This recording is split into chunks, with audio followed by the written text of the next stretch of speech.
Let's do this. La. हिजो हामीले एउटा थियौं के भन्दाखेरि सेक्सन फर्मुला इन्टरनली डिभिजन आज हामीले एक्सटर्नली डिभिजन गर्दाखेरि चाहिँ कस्तो हुन्छ त्यो चाहिँ हेरौँ यसको लागि पनि हामीले सेम जसरी हामीले इन्टरनली डिभिजन को गरेका थियौं सेम त्यही प्रोसेसबाट गर्नुपर्छ अब हेरौँ सबभन्दा पहिला रेक्टेंगुलर एक्सिस x को x डैश y को y डैश अब यसमा म दुईटा पोइन्ट लिइरहेछु सपोज एउटा पोइन्ट यहाँ छ a x1 y1 र b पोइन्ट छ x2 y2 ओके र यसलाई जोइन गर्दाखेरि जोइन गर्नु भनेपछि हामीले दुईटा पोइन्ट यहाँ छ let a x1 y1 and b x2 y2 b2 points and then के गर्नु दुईटालाई जोइन गर्छु जोइन गरेर जोइन a and b अब हिजो हामीले पढ्दाखेरि के गरेको थियो भने p पोइन्ट जुन थियो त्यो चाहिँ भित्रमा थियो यो दुईटा पोइन्टको भित्रमा भन्नाले यो लाइन सेगमेन्टको भित्रतिर थियो बीचतिर थियो तर आज हाम्रो एक्सटर्नल भनेको छ भने यो लाइन सेगमेन्टको पाथमा हुनु पर्यो भन्नाले कि त यताबाट हुनु पर्यो कि त आउटसाइड यो साइड जस्तै म यताबाट राखिरहेछु p पोइन्ट यो जसको कोअर्डिनेट छ x y p को कोअर्डिनेट छ x y भनेको त्यो के हो छ भने बाहिरमा रहेको त्यो पाथको बाहिरमा त्यो लाइन सेगमेन्टको जुन पाथ छ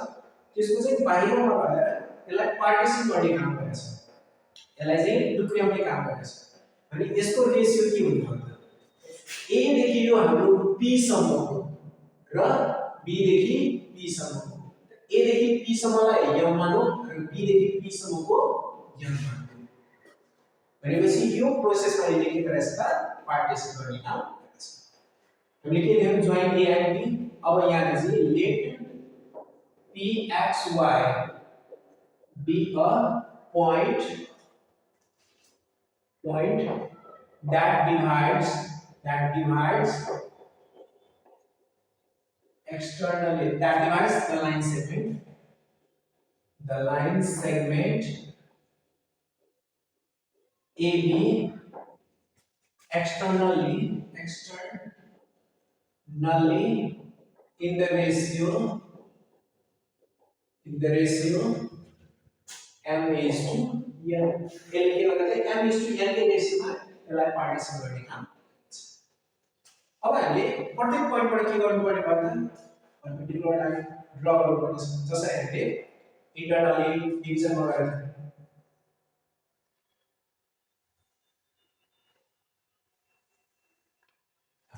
यसलाई म यहाँ राख्ने यसलाई डिभिजन हामीले पर्पेन्डिकुलर ड्रा गरेको छु यो कुरा आफूले गर्नु पर्ने भयो भनेपछि draw AM perpendicular to OX त्यसैगरी अर्को छ BM perpendicular to OX अर्को छ PQ perpendicular to OX त्यो हामीले कन्सिडर गर्छौं अब त्यसपछि A बाट पनि फेरि अब यो सम्बन्धित यसलाई म C पोइन्ट राखेको छु AC perpendicular to PQ भनेपछि AC perpendicular to PQ अब अर्को हामीले B बाट पनि यहाँबाट पनि यसलाई म R राखेको छु भनेपछि BR perpendicular to PQ BR perpendicular to PQ यति भयो अब यति गरिसकेपछि अब हाम्रो हेरौँ यसमा पनि यो जुन छ अब AC यो जुन छ यो AC MQ सँग इक्वल हुने किनभने यो एउटा रेक्टेंगल फर्मेसन मा छ भने यो के हुने अपोजिट साइड्स इक्वल ल पहिला म कोअर्डिनेट दिन्छु अनि सजिलो हुन्छ बुझ्नलाई अब यसमा पनि हामीले कोअर्डिनेटहरु हेर्दाखेरि नि कोअर्डिनेटमा के भयो त OM OM कति छ x1 अनि AM कति y1 अब सेम त्यही प्रोसेसमा ON कति छ ON x2 अनि BN y2 अर्को के छ OQ x छ अनि PQ y छ पहिले जस्ट कोअर्डिनेटहरु लेख्ने त्यसपछि अब हेरौँ अब यसमा पनि हामीले ट्रायंगल हेर्नुपर्ने छ कुन ट्रायंगल गर्ने त त्यो यसको लागि हामीले साइड हेर्ने AP यो जुन साइड छ यसबाट फर्मेसन हुने राइट एंगल ट्रायंगल कुन हो APC भनेपछि APC र अर्को भनेको BPR किनभने BP बाट फर्मेसन हुने BPR यो दुईटा ट्रायंगललाई हेर्नुपर्छ तो यो दुईटा ट्रायंगलमा पहिलो यो APC मा AC जुन छ त्यो केसँग इक्वल हुने भन्दा MQ अनि हामी यहाँ लेखेका हौ AC MQ र त्यसपछि AM केसँग इक्वल हुने भन्दा CQ AM CQ है त्यसपछि हामीले अब यो ट्रायंगलको भएको यसमा BR केसँग इक्वल हुने NQ BR NQ यो साइड हाम्रो यो सँग बराबर हुने भयो र यो BN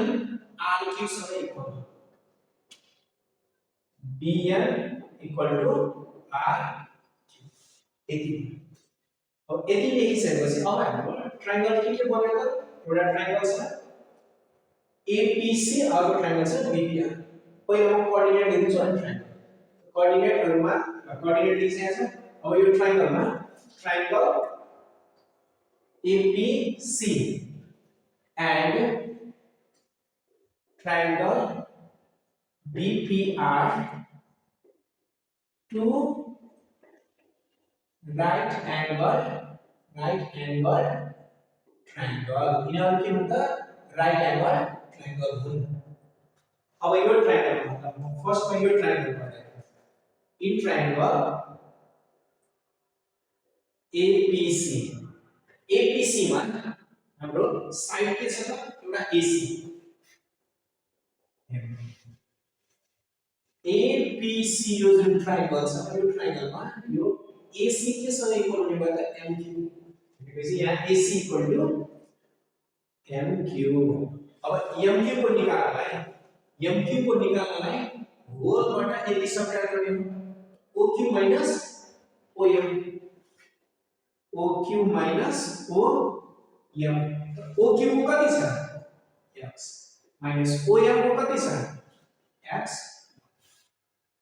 त्यसैगरी हाम्रो अर्को साइड भनेको PC APC ट्रायंगलमा अर्को साइड छ PC को निकाल्नलाई यो हाम्रो जुन PC छ यो यसको निकाल्नलाई होलबाट यति सब्ट्र्याक्ट गर्ने यो आउँछ बेसी PQ minus CQ minus CQ अब PQ को भ्यालु कति छ PQ भनेको y CQ के सँग इक्वल छ त AM y minus AM भनेको यो ट्रायंगल को पिस अब हाम्रो अर्को ट्रायंगल इन ट्रायंगल BPR ट्रायंगलमा अब हेर्नु त BPR मा BR भनेको कति छ BR के सँग इक्वल छ BR भनेको NQ अब NQ को निकाल्नलाई गाह्रो छ यति को निकाल्न होलबाट ON घटायो भने OQ minus ON अब OQ को कति छ x minus ON को कति छ x2 सेम यही प्रोसेसमा अब हाम्रो PR को निकाल्नु पर्ने PR निकाल्नलाई होल भनेको PQ minus RQ PQ को कति छ y माइनस r क्यूब के सँग इक्वल छ bn y माइनस bn भनेको कति छ भयो यति छ अब हेर्नु यसमा यो जुन छ ap भनेको कति थियो m ल यो यहाँ छुट्याएको छ यहाँ लेखिरहेछु ap भनेको m यो ट्रायंगल है र अर्को छ bp भनेको n आयो अब यो दुईटा ट्रायंगल पनि के हुन्छ सिमिलर ट्रायंगल्स भनेपछि triangle APC and triangle BP are similar triangle.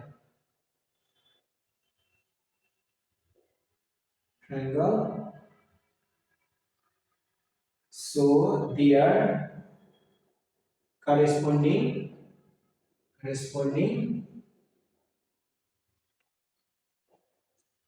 sides are proportional.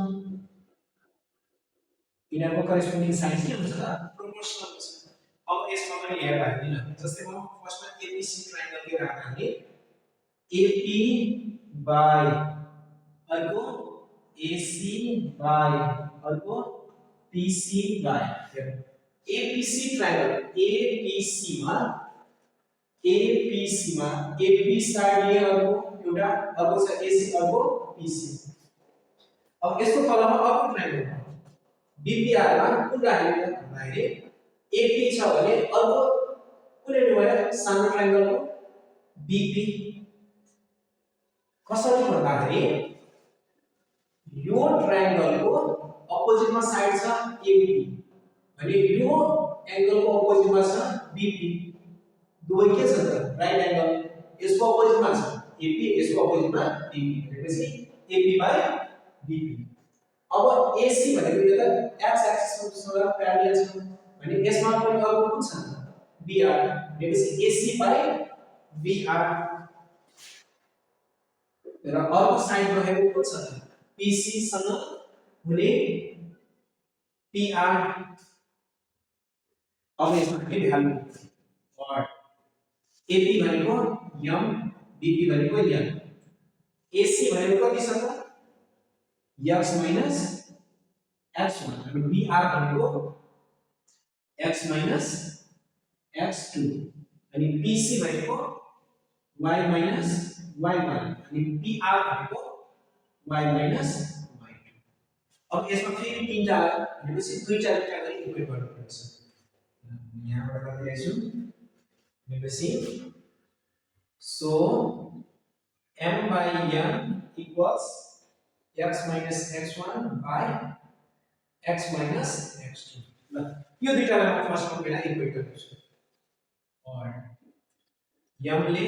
x minus x2 मा अनि n ले x minus x1 और mx minus mx2 nx minus nx1 भयो अब x वाला हामीलाई फेरि यसमा पनि एक साइडमा x भनेको यो छ र यो छ भने और म यसलाई जस्ता त्यस्तै राखेको छु यसलाई यो साइड ल्याएको छु यसलाई ल्याएर माइनस nx इक्वल्स अब यो माइनस भएको छ यसलाई म उता गर्दिए mx2 minus nx1 और दुवैमा common x m minus n यता भयो m x2 minus n x1 therefore x equals m x2 minus n x1 whole upon m minus n भन्नाले x को भ्यालु हामीले देखियो अब यही प्रोसेसमा हामीले y को पनि निकाल्नु छ नाउ अब यो दुईटालाई इक्वेट गर्ने यसलाई भनेको m by n equals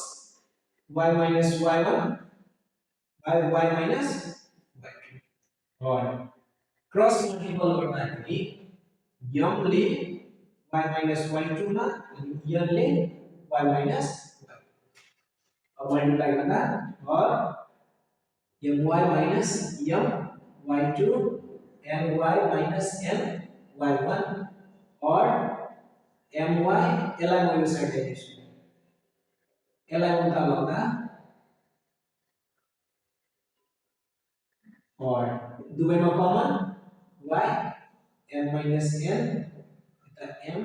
y2 minus n y1. Therefore y equals m y2 minus n y1 y1 whole over m minus n. Y को भ्यालु यति भयो भनेपछि hence pxy को कोअर्डिनेट निकाल्दा x को कति आयो त mx2 minus n x1 whole over m minus n cosine m y2 minus n y1 whole over m minus